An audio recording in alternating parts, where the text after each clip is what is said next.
Hi guys, it is a lovely evening here in the end times in paradise in Garfield, Texas, but we are going to head out to somewhere in the great state of California. I'm not sure, because I have the great honor this evening. It is actually Thursday, February 15th, although this won't be coming out for a few nights.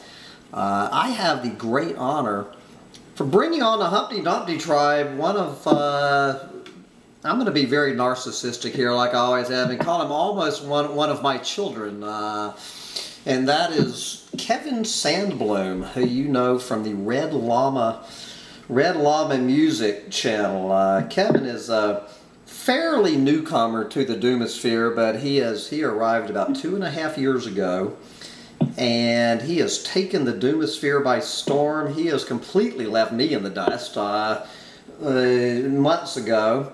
So I don't know that much about Kevin. We're going to let it, all I know about this gentleman is he was a fine singer-songwriter, just going through his life, minding his own business, and apparently he started reading the morning news or something, and pulled his head out of his ass and figured out what was going on this planet, and is joining the voices of the Doomosphere. We need more voices like Kevin. So Kevin, come on for the first time ever, brother, and you say hello to Humpty Dumpty tribe.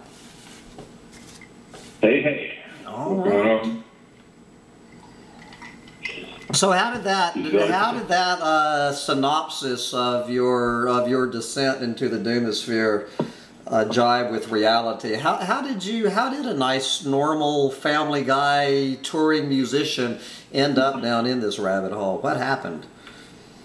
Well, the synopsis is fairly accurate. I mean, I've been aware of climate change for a long time. Actually, when I first started touring, I was doing weird stuff like going into fast food places and trying to order the food without them giving me any packaging or wrapping or anything. Like, or bringing my own like containers, right? Like, yeah. Hey, make me a fish fillet and stick it in this thing, will you? Just to see like what they would do. And most of the time, like I was insane. Well, in Texas, they would have run you out of here in Texas. Oh yeah, yeah. You do stuff like that in Texas. They're just like they're called the cops. But yeah, I was definitely aware of the problem. I was concerned about it, but it was kind of like in the background. Like I was like, oh, this is bad. We should think about doing something about this, and this is it was in my mind, but I didn't really realize how intense it was until I ran across Scott McPherson and you and Jennifer Hines and some other people. Like, I started watching videos, and I was just like, oh, wow, this is about maybe 3 years ago, right after my daughter was born, and I was just like, whoa, that this is pretty intense. So I just was taking in a lot of information for a long time. I'm trying to figure out what to do with it. Like, what do I do with my life? Like, do I quit everything and move to the country? Do I move out of the country? I was looking at maps, like where do I go? Where do I plan on living for the next 20 years, in order to escape climate change and, all that stuff. And none of all that thinking really resulted in any, grand action other than to finally, I quit touring. Not totally because of climate change, but just multiple of reasons. But it was just time to stop doing it. So where are you right now? I mean, did you move to the country and plant a little garden and eat a lot of pizzas and try to find Jesus on your own, or not? No, well, I'm living in LA, which is where I'm from. So you're still in LA? I mean, you're right in the middle of it. I'm in the suburbs. I'm in like the Pasadena area. Yeah. Okay. So are you gonna stay there, or do you have any plans to head a little farther out in the boonies in the future? No, I mean, I don't really. I can't. I have two kids. Neither of them live with me. So I have them part. You know, I see them a couple days a week. And you know, so if I leave, if I move away, then that kind of negates a lot of that stuff. And you know, I'm not really comfortable with that. So I'm here. I'm just going to be here. And you know, I do have a garden. I'm growing a garden, and trying to maybe get some rainwater collection going, and trying to kind of slowly work on getting off the grid, as much as possible, getting some solar panels, getting some, all that stuff. Just, trying to unhook as much as I can. Yeah. Given where I'm at, but there's only, there's so much you can do, and I spend a lot of my time, my time negotiating, like we'll call it the real world, quote unquote, which is actually the fake world, or the, industrial civilization, right? Like so it does appear to me that you got your feet in both worlds still. I mean, you're firmly, you have one foot in each world, as far as I can tell. We're looking at the picture on your website. Like, there's nothing on your website that talks about this, I notice.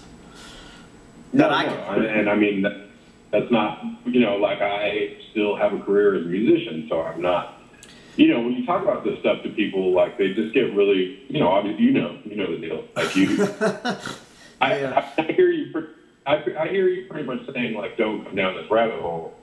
And that's kind of where I'm at myself, like I'm doing my channel, but on some level I feel bad about it. Like I feel like I don't want people to know on some, some people. Like only, like warning, don't come over here unless you really, unless you're ready to take in some shit, So you're not incorporating this message into the lyrics of your songs, or are you? No, I am. But I mean, there's only, I do it in an artful way. I'm not like, my song. I actually have a record that I'm recording right now that's supposed to be mainly about climate change. Oh, really? What's that record? Let's plug it. Plug your record here. Well, the record's not out yet. Oh, okay, it's coming out. Well, definitely, when you get that out, send me a copy and we'll give it a good plug over here. Yeah, but so, one of the, some of the songs are loosely about climate change. I just recorded a song with a friend, and the lyrics are like, boom goes the world in a second, boom goes the world in a mushroom cloud, boom goes the world in 11. Like is that three different songs or one song? That's one. One song is called Boom. Just Boom. But yeah. There you go. Yep. Boom. I think that should be the title of the CD. Boom. Right. The Climate Change Collection. Boom. There you go, brother. Well, I definitely look forward. Maybe when you come to Austin, Texas. Do you have a showcase? No, Kevin's coming to South by Southwest. Are you coming to play, or are you just coming to listen? No, I have a gig, but it's not affiliated with South by Southwest. It's just a gig. Well, go ahead and plug it, because I want to be there. What day is your gig in Austin, Texas? We actually got plenty of subscribers right here in Austin. Where is your gig going to be? Do you know yet? It's a place called Stinson's, or Stinson's on something. Hold on. Stinson's, Stinson's Brewery. Yeah. I don't know if it's Stinson's Brewery. It's like a nightclub. Anyway, all the information is going to be on my website, but it's March 16th. March 16th, Friday the 16th at Stinson's. I will try to make it's going to be a madhouse in Austin, Texas. I know. So anyway, let's not get too bogged down in your Austin, Texas thing, but do send me that, because I definitely want to plug you as we get closer. So anyway, you started your channel about 2.5 years ago, and Kevin, I don't mean to put you on the spot, brother, but I'm just this is just Hambone's, probably his sour grapes. Okay, I just want you to explain something to me. And I want you to explain something to me and Sandy and Vegematic, and we all love you, brother. You're a great guy. So you come out here, you hit the Doomosphere. 2.5 years, when you hit the scene here, I had already been at this for years. I've been doing this for 8 years, spending hours and hours a day. I hit 4,700 subscribers yesterday. Sandy's been doing her channel, I think, for about a year or so. Vegematic has been doing his channel for years. He pretty much gave up. I'm sitting here. I am lucky, brother. After all of this time, if I can get 10% of my own subscribers to tune into my videos, and you come out. You've got 800 something subscribers. I've got almost 5,000, and yet you continually, every single day, get 3 to 4 times as many views as I do on your channel. You can add up me, Sandy, Vegematic, all 3 of us, added up together. We don't get anywhere near the number of views you get. You tend to get twice the number of views per video as you have subscribers. I can't get 10% of my own damn subscribers to listen to me, and you're pulling in people who aren't even subscribed to you. What is? I just want to touch the hem of your garment when you come to Austin. What is your secret, brother, that the rest of us just don't get? You're getting as many hits as Guy McPherson. I don't know. I honestly have zero idea. And I actually noticed that too. That I get consistently more views than I have subscribers, and that's bizarre to me. It's totally, it doesn't make any sense. It completely goes against the grain of YouTube logic that if you get 1/2 of your subscribers to tune into your videos, that's a good rating according to the YouTube analytics, and you're pulling in twice as many views as your number of subscribers. And you deserve it. Now, don't get me wrong. I'm not, as I say, this is a little bit of sour grapes, brother. And that's cool that you are. You know, most people say, hey, man, you're a fucking asshole. That's why people don't listen to you. But Sandy's not an asshole. Vegematic's not an asshole. They're nice people. And just like you are. But I hear you drop the F-bomb. You drop the F-bomb in your videos. Sure. So what is it? What is your magic formula for other people thinking about joining you in the Doomosphere? We need all the voices. What is your advice to people in the Doomosphere thinking about doing a YouTube channel? Because you know something that I've never figured out. So what is it, brother? Honestly, I don't know. I turn the camera on and I just start reading articles and talking about what I'm reading. Basically, what you're doing. We cover you and I and Sandy. We cover the same damn stories day after day, and you get more views than me and Sandy combined. And as I say, I love you, brother, and I'm just jealous, obviously. But this isn't a competition. We need all the voices because nobody is having this debate, brother, and we absolutely appreciate, because I mean you have a life unlike me. I won't speak for anybody else. And you have a full-time job, and you're taking care, at least part-time, of kids and everything, and you're still finding time. So how do you put this into your schedule every day, every other day? I mean, I'm kind of just taking in the news. I do watch your videos quite often. I watch a bunch of different things, and I'm just kind of like, I have my ears open, and I spend a lot of time in the morning like reading articles and what's going on in the news, what's going on in climate change, what's going on in the conspiracy world, what's going on everywhere. I'm trying to like stay open to a lot of things. Yeah. Then I kind of just put it together in my head, or not, and then turn the camera on later on, sometime during the day, and just do a video. But a lot of times I seriously just have like literally an hour in my day that I can carve out to do a video, do the recording, and I don't know what the formula is.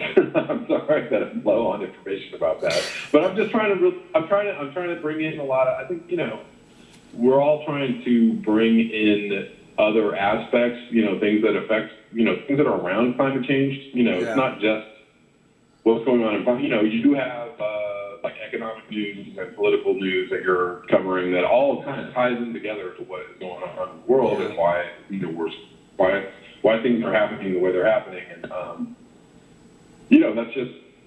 that's just what I'm trying to do.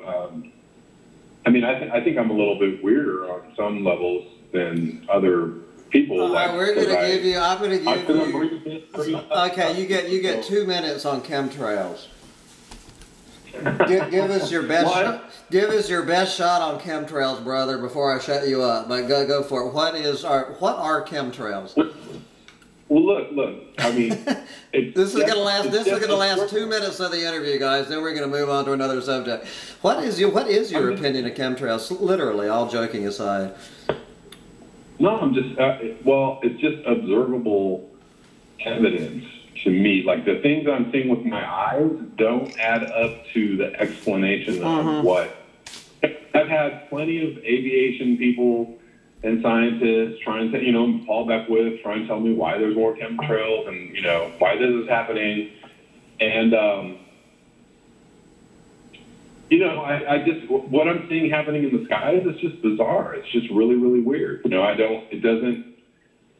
doesn't add up to me. It doesn't, all those explanations don't explain what I'm actually seeing with my eyes. When I see what chemtrails following the sun through the sky, through the whole day, it's bizarre to me. And somebody tries to tell me like, well, of course they're following the sun because there's more evaporation in front of the sun because the air is hotter in front of the sun. I'm like, no, that's not. No, this doesn't. But you believe there is something going on that the mainstream media is not admitting to. That's the bottom line, right? I think there's something going on. I don't know what it is, and I just don't know enough about it to speculate too hard, right? Like I'm not like out here talking about chemtrails every day because it's not. I don't think that's the problem that we have. I'm not. I'm not in the Dane Wigington camp, and in that the weather modification is causing our problems on the Earth. I differ from him in that respect, but I think there is something going on. I'm just like not. I think it's just ancillaries of what's the problem of climate change. But it's not like I'm not.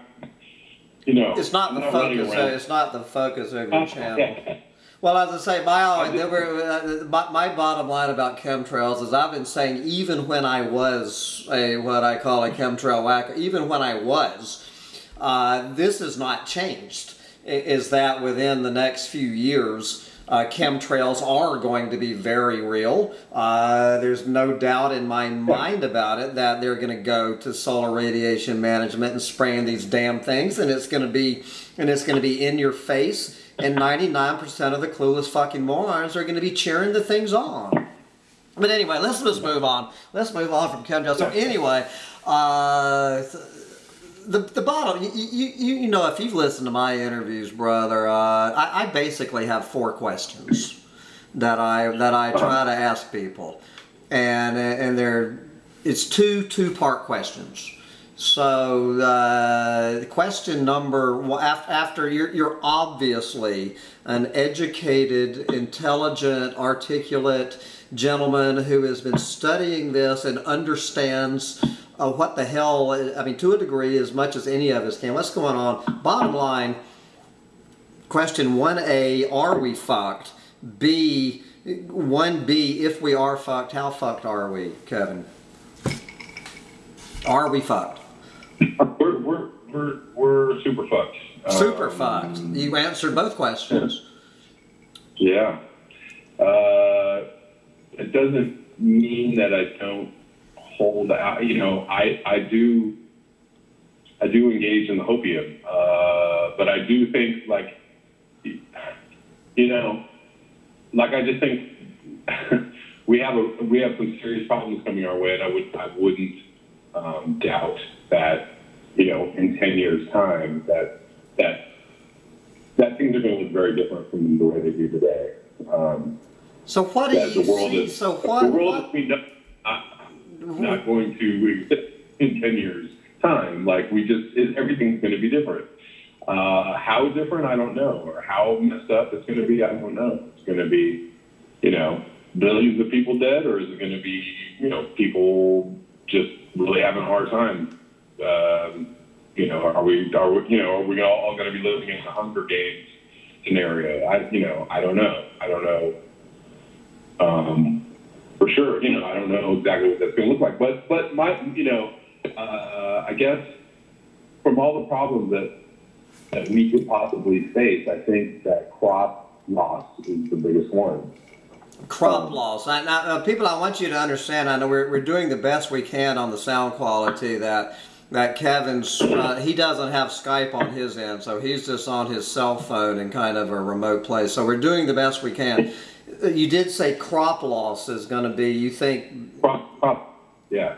I think the main problems that we're going to face in the next 5 to 10 years is that we're going to have enough weather whiplash or weather, extreme weather events that we're gonna start having major crop losses, and that is going to drive, pretty much drive people into chaos, drive the world into chaos. So, I don't think it's sea level rise. I don't think it's, the oceans necessarily dying, although that's happening pretty quickly. I don't think it's, Arctic ice loss. I think, Arctic ice loss is driving. Well, the Arctic ice loss is a major player of the crop loss. One follows the other it's pretty in a straightforward line the way I'm reading the evidence. But do you think, okay, you're a family man in LA. Do you, and I'm not disagreeing with you on this crop loss, but I'm thinking the U.S., we're perhaps naively, I am reading, we're going to be the last to fall. We're going to start noticing other people falling before us. Do you read it that way, or do you think it's actually going to be showing up in your grocery store shelves in Los Angeles, California? Well, we'll be the last to fall, but barely.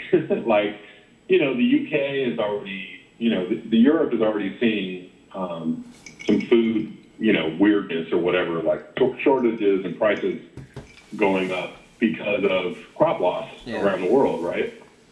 And we haven't seen much of it yet, but when, I don't think we're far behind anybody else once it starts really happening, in other places. And we also have a really huge media machine, right? So, we'll be shielded from the actual news for as long as it's possibly shielded. Yeah. It's going to keep telling us that, like, this is awfully strange, or they won't even be saying anything about it at all. Which is why, just briefly to touch, which is why I think that they're spraying, trying to block the sun in the sky, is trying to keep things cool, so people don't freak out over how hot it is. I mean, in LA, like, dude, it's very pronounced. What is the temperature today in LA, by the way? Well, today was fairly normal, but the thing is it's fairly normal. It probably got up into the 80s, but we haven't really had a winter. Yeah. We had like above 100-degree days all through summer, and all through this winter, it's been like touching high 80s, 90s. Yeah. The entire winter we had, and they're underreporting the temperatures. I just took a picture of the temperature signs down the street from my house. It said 93 degrees. Oh, 93 is what it said. Right, but the thing is on your temperature app on your phone, it said 78. 78, 93 on the sign and 78 on the good 93. Reporting temperatures, and they're trying to just keep people like, does it really feel this hot? Am I imagining this? Because it's hot. It's really hot. It's unseasonably hot. I've been freezing my ass off for day after day after day, and I was out there sweating like a pig with no shirt on working in my garden today. And someone just commented on my channel from Oklahoma. It's in the 80s in Oklahoma, which is, you know, I'm talking 300 miles north of me. Right. It's in the 80s on February 15th. We are fucked, brother. We're super fucked. Yeah, I mean it's some crazy times. So what do you and I have to touch on this subject, Kevin. How old are your children? Your two children? One is 16, other is 4. Wow, a 4-year-old.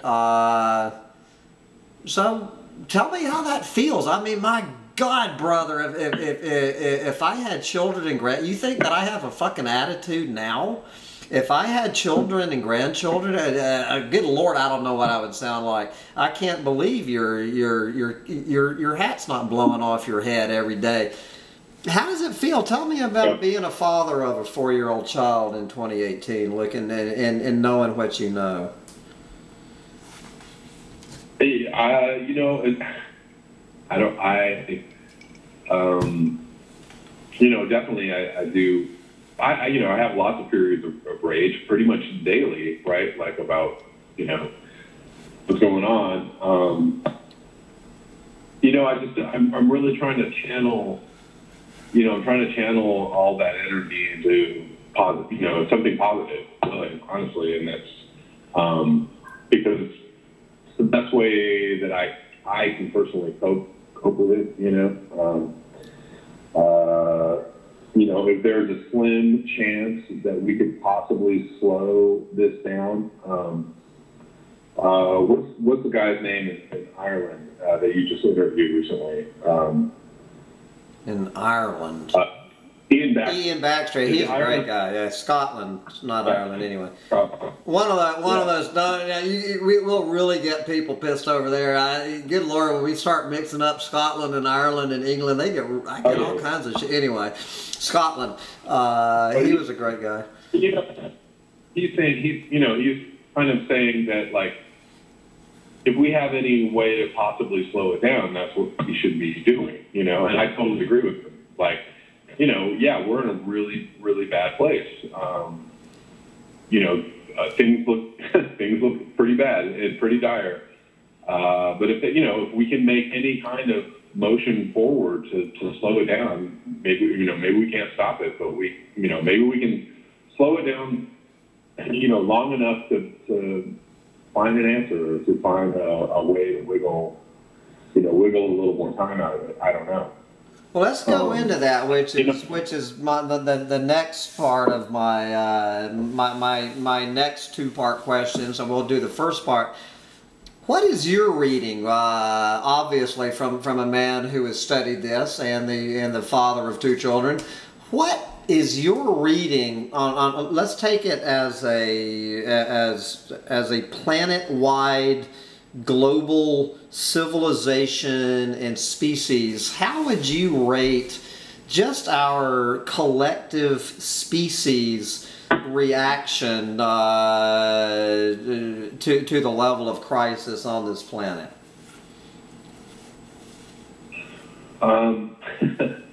Well, to rate it as I think honestly, there's different levels. There's different strata of people, how people are responding, and who's responding, and what. We take a lot of our lead from our leadership. We take a lot of cues from who's in office and the messages that we're getting. And I think that's true all over the world. Like, I think other countries are probably more aware of what's going on and taking bigger steps, bigger action on it. But as worldwide, definitely our response is lacking. Obviously, there's There's reports of non-reporting or underreporting of greenhouse gas emissions. There's, even though most governments say they care about climate change, their corporate policies say different, They're like, we care about climate change, but you guys go ahead and, take all the fish out of the ocean. Go for it. So it's just, I think that people are going to have to be the ones to stop this. Like, citizens, the government's not going to do it for us. Even if they say they are, right? Even if we had a Democrat in office who was, giving us, because Obama gave great lip service, but he was doing just as badly on the actual, action of it. Up until Donald Trump, I keep pointing out to people that Barack Obama, under his administration, more oil and gas pipeline was laid in 8 years than in any president in history, including either one of Daddy Bush or Baby Bush. Barack Obama laid down more oil and gas pipeline in this country in 8 years than any president in history. Now Trump's is gonna pass him probably about the second or third year. He's gonna zip right on past Obama's. But up until Trump, that look it up, Google it. Anyway, don't get me off on a Barack Obama rant. So you know my opinion of the Paris Climate Accord. This seems to be, I put the Paris Climate Accord is one of the red lines between the limp dick mainstream environmentalist and the eco-Nazi. Where do you, give me your reading on the Paris Climate, and don't just act like, don't just try to agree with me. What is your honest opinion on the Paris Climate Accord? Is it going to save the planet or not? No, it's not. Not at all. It's not even close. And I think, I guess it's good to have something symbolic for people to feel like they're, I was going to say, about Obama, like it's just as dangerous to have everybody in agreement that somebody is doing something and they're not, as to have somebody like Trump who is absolutely not doing anything and doing the opposite of doing anything. They're both just as dangerous because nothing happens either way, right? So, the Paris Agreement, I guess it's good as a symbol that we're doing something, or people are talking about it, but it's, obviously not addressing, the problem on any grand level. And so it makes people feel good. Well, are you gonna block an incoming missile with an American flag? Is that gonna stop a 1,000-pound missile coming at you at 1,000 miles an hour by sticking a symbol up there? Jesus. Anyway, this is your rant, not mine, Kevin. Don't get me going. So you don't seem to speak too well of the political will happening. You don't see the political will. Talk about the technological will. So of course we've got the Paul Beckwith, and again we were talking about Paul before I turned the camera on. I mean, I love the guy. But the technology, do we have, even if we had the political will, which of course, then we have to really suspend disbelief, as they say on this one, assuming we had the political will, technologically, are we just going to suck this shit out of the air? Are we going to squirt a bunch of stuff up there in the stratosphere and make a volcano? What is your reading as a layman? I mean, I think we're going to try it. I mean, I think that's just what has to happen. I mean, not that I want it to happen. I'm just saying, when things get weird enough for people to go, oh my God, we really got to do something, when it's really way too late. Then the political will be there to spray stuff in the sky, or to make a volcano, or to whatever. I mean, I think we're going to try it. I think we're going to try and do something to counteract it. When do you think when are we going to see this? Are we talking a year? Are we talking 5 years? How are you reading?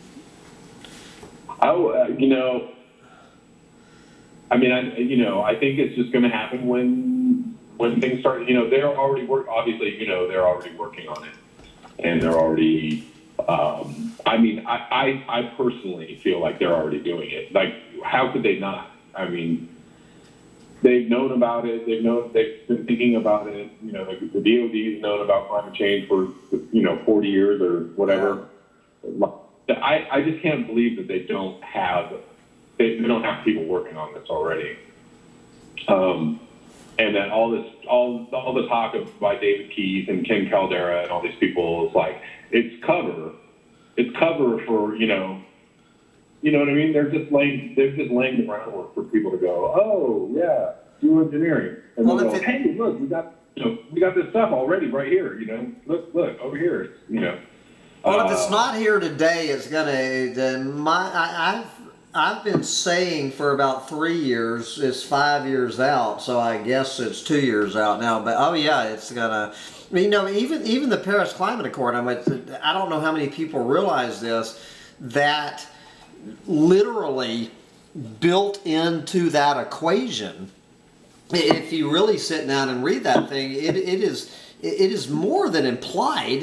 I mean, it's built in that we are going to be doing this. That is literally hammered out in the agreement. That it's not conjecture. The goal is based on a geoengineering, some level of it, to have any chance of that joke thing working, and people don't realize this. It's coming. Yeah. There's no way it's not coming. Right. So, yeah. I mean, there's. So what do you say to Paul Beckwith when he says to you, as he said to me, and I don't really know what to say to? What do you say to Paul when he says, well, Hambone, we're 100% fucked if we don't do anything at this point. If we don't do anything, we're fucked. But if we do something, this geoengineering shit that he's really ramping up now, that we have a better chance of zero. So what do you say to that? Do you agree? I guess. I mean, if you're just playing the percentages, I suppose so. But I don't. You know, the percentages that we really just, you know, drive ourselves straight off the cliff with something like that is also quite high. You know, and also, you know, that the messed up thing is that that's going to be the first thing we do. We're not gonna cut carbon emissions, and we're not going to stop overfishing the oceans, and we're not going to stop, you know, doing all the things that we're doing. We're going to go straight to geoengineering before, you know. Yeah, what I mean? oh yeah, definitely. We have big moves, but we're going to make this one, you know, because it's technology, and so we have to use technology because, of course, every time there's technology, you got to use it, right? You know, like, it doesn't matter whether it's been studied or, you know, looked at, or, you know, whether it's been tested or beta tested. It's, you know, we're just rolling it out. We're rolling it out. Like, we got to do it, you know. So, I just, you know, of course they're going to do it. I just, you know, I just wish that, you know, Paul Beckwith would spend more time talking about other avenues rather than geoengineering, right? Like, how you know, how would we cut carbon? What would be the political steps?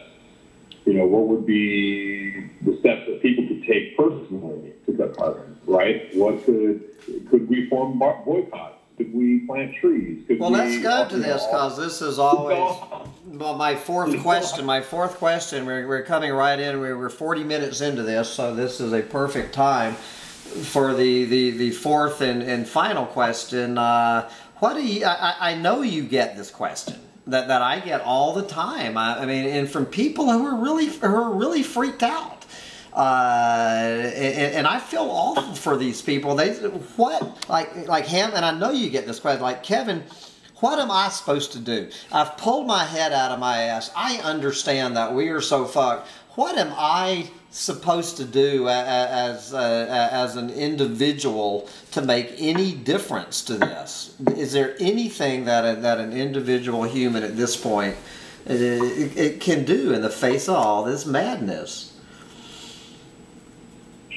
There's a lot that people can do. Okay, let's hear some ideas, brother. Throw them out. Well, you could stop lying. You could stop driving. You could stop trying to, consume everything that has, is wrapped in plastic. I know it's difficult. All of these things are really difficult because they're so ingrained in how we operate.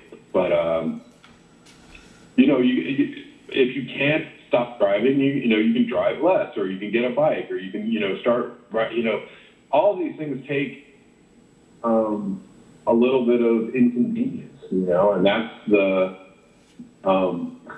and that's what's built into our lives right now, is convenience. So in order to counteract the convenience that's killing us, you have to inconvenience yourself, and you have to making major life changes is inconvenient. And maybe to some people it's just a drop in the bucket, and it's not, we're not going to do anything, we're not going to solve the world's problems by doing this.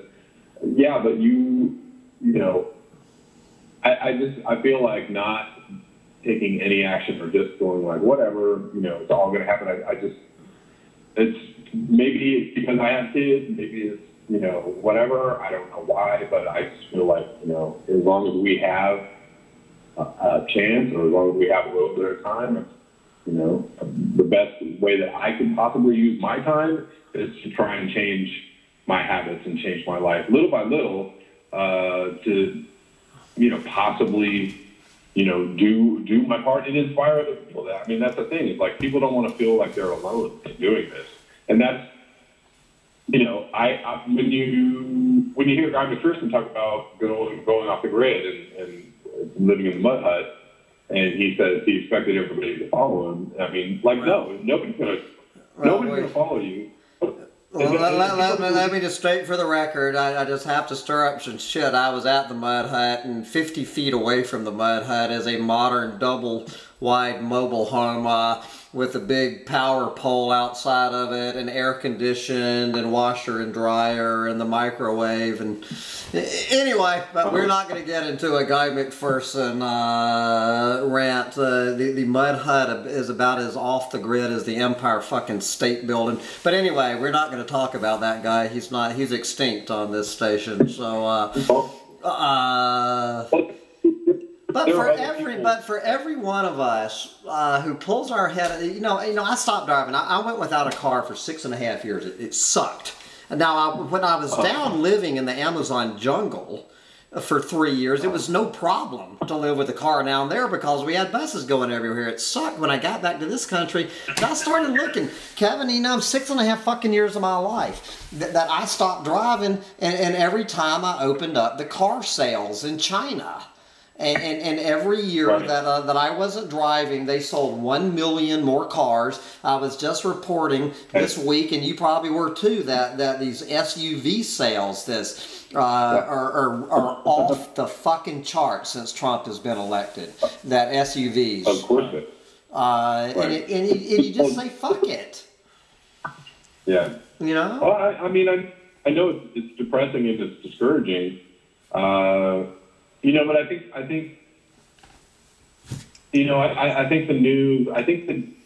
the Doomosphere, or the onslaught of the bad news, I think it doesn't necessarily reflect the fact that people are thinking about it. People are, you have viewers on your channel. You have people that come and talk about what's going on. You have people that are plugged in, to what's happening, and so do I. I think that there's plenty of people out there that are aware of what's happening and aware of what's going on. They're just afraid to make a change, or they're afraid to break out of, their routine, their convenience, it's hard to shake people from that. But like, if you get enough touchstones in the world, right? You get enough people out there that are modeling behavior for people, and they're like, "Oh, whoa, what the hell is that? What's going on? Like, what is that about? You know, tell me more. You know, whatever." I don't know, man. It might be totally fuel, but I just, you know, I think that it's the least that I can do for my children. That I could at least make an attempt and make an attempt to educate others about what's going on and about how it is that we can, you know, change what we do. And on a bigger picture, I think that there is a political will out there. I just think it's dormant. I was just watching something on Climate State about how Russia and China and the U.S. like Al Gore got all these like intelligence agencies from all these countries together to work on reporting on climate change. It's a wild documentary. It's pretty cool. But, you know, they're all these scientists were like, oh, we're using our powers for good. What the hell? Like, okay, we can do this. And they were really inspired to work on this stuff. And this is where we got, you know, a lot of the early information about climate change was from all these, you know, basically spy agencies of all the superpowers. We're all working on climate change because of fucking Al Gore. Well, you know, he's a loaded entity. We need to be real careful. I still, on the balance, I support Al Gore. He's not my favorite billionaire. My favorite billionaire is Ted Turner. But Al and Leonardo DiCaprio, you know, for billionaires, they're doing more than most fucking billionaires are. You gotta give them that. But I know, good Lord, the people, the every time I try to say one nice thing about Al Gore, it's just, you know, now Al is very opposed to chemtrails, by the way, to solar radiation management. He is on record. He is absolutely opposed to at least that end of it. He says that we're totally, he calls them a bunch of mad scientists. So good for Al for not promoting the chemtrails, at least. So anyway, well, good Lord, we're already at 48 minutes. So anyway, so let's get to we need to start winding down. We got about 8 or 9 minutes on my battery. Let's get to this final thing, and of course what I do talk about a lot, because I mean I've been dealing with this myself, is the depression from all this. I mean, when you spend your life like I do and you do more and more, I mean, down here in this rabbit hole, it just, even, you know, some days I crack my eye open in the morning and I literally grab my pillow and put it over my face. Kind of like, you know, the Big Chief with Jack Nicholson and One Flew Over the Cuckoo's Nest, and thinking, if I just press this fucking pillow down hard enough, maybe if Sancho Panza will come sit on top of this pillow, is that going to keep me from getting up out of this damn bed, turning on my computer, and getting this tsunami of shit? What do you do about that? Not to get overwhelmed. That's a hell of a headline. Man accidentally killed by comfort animals. My emotional support animal suffocates his depressed collapsitarian owner in act of goodwill. No, seriously, I mean, I'll jump. Whoa. I just broke my damn chair in half. There goes another chair into the damn landfill. Anyway. No, seriously, brother, what's your advice? How do you, especially being the father of 2 children, how do you keep from going Michael Rupert and sticking a fucking gun in your head and pulling the trigger? I mean, what keeps you going every day not to get overwhelmed by this? You know, I don't know. I mean, I have a pretty wide, I have a pretty strong optimistic streak, even if it's, blind optimism. So I think that kind of keeps me going somewhat. And, this is actually a good outlet, having a channel and talking to people about this.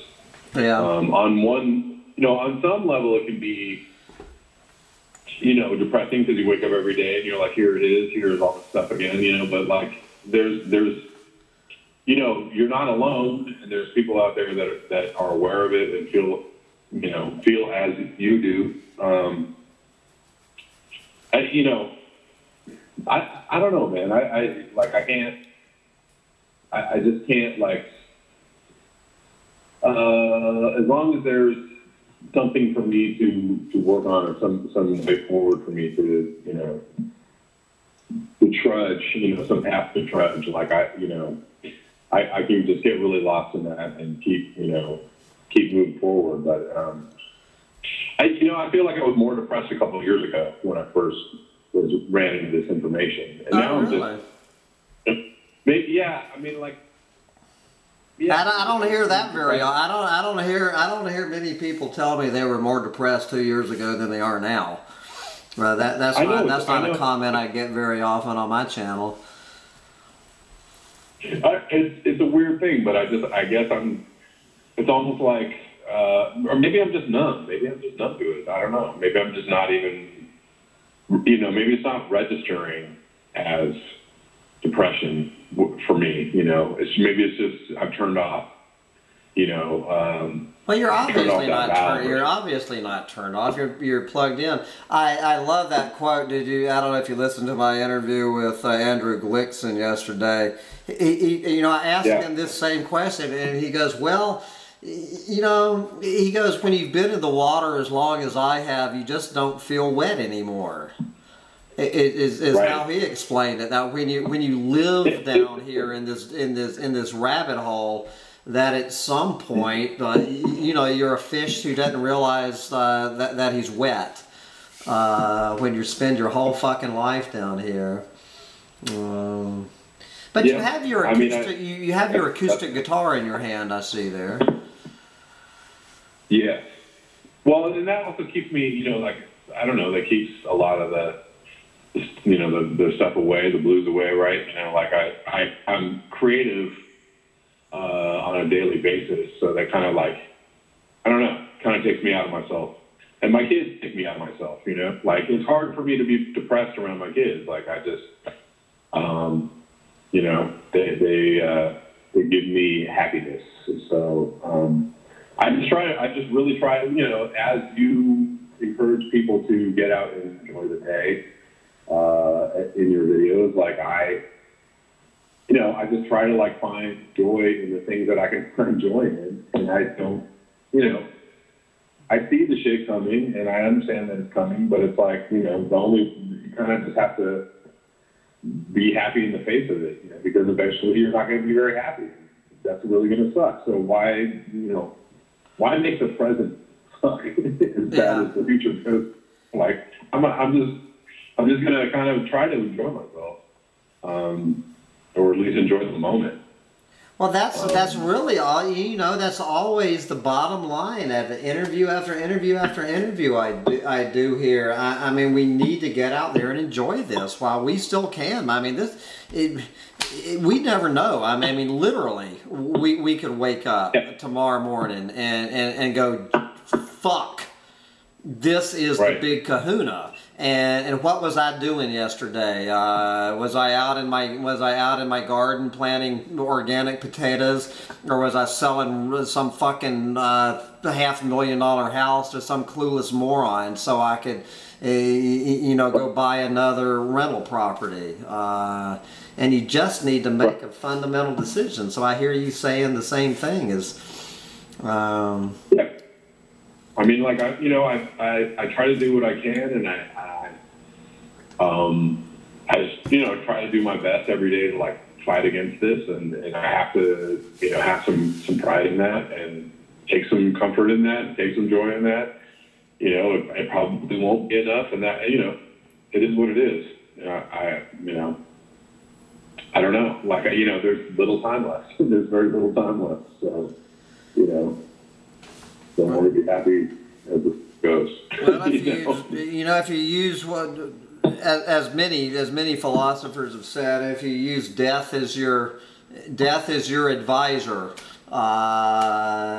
If you use death as your advisor, you're probably going to have a more joyful life, because when it's over, it's over. So we need to squeeze every drop that we can, as hard as it might get here in the future. Anyway, good Lord, my battery's going to run out here any minute, brother. So the way I always wind up these interviews is if you were, instead of talking to this hayseed from Texas, if you actually had your 60 seconds right now on network TV, and you had 60 seconds. Carlson? Yeah, Tucker. This is Tucker Carlton instead of Ham Hotel. Okay, this is Tucker Carlton asking you, brother. You have 60 seconds to give the Kevin Sandbloom whatever you want to say to this planet. Take it away. 60 seconds. What's the takeaway message from the past 60 minutes of our conversation? My pitch to the world would be that we don't have to live the way we're living right now. The entire way that we're living right now is something that's been told to us and sold to us and programmed into us. So we can all choose something different, at any moment. I feel like people are really bought into the whole message of that's just the way it is, or that's the way it works, or that's how it goes, or, like all these things that have been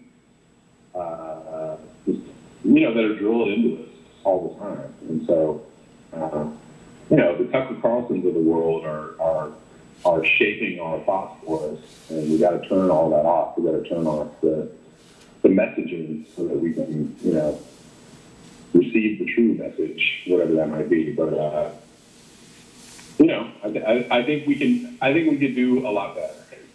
Given the time we have left, I think we could do collectively a lot better. And there's no reason why we can't. There you go, brother. I think that's a fine 60-second message. So anyway, we need, before this camera clicks off on me, stick around for a minute after I hang up here, but I just want to wrap this up before global industrial civilization collapses on my camera here, and say, Kevin Sandbloom, we really appreciate you taking time out of your schedule tonight to visit us over here in the tribe, and we really appreciate what you're doing with yourself, brother, and keep up the good fight and onward through the fog. Man. I appreciate you. Yeah. All right, guys. And with that, I'm going to wrap this up. And so hold on, Kevin. Let me say, as I always do, smoke him if you got him, guys. And you heard Kevin, get out there and enjoy it while we still can. Bye, guys.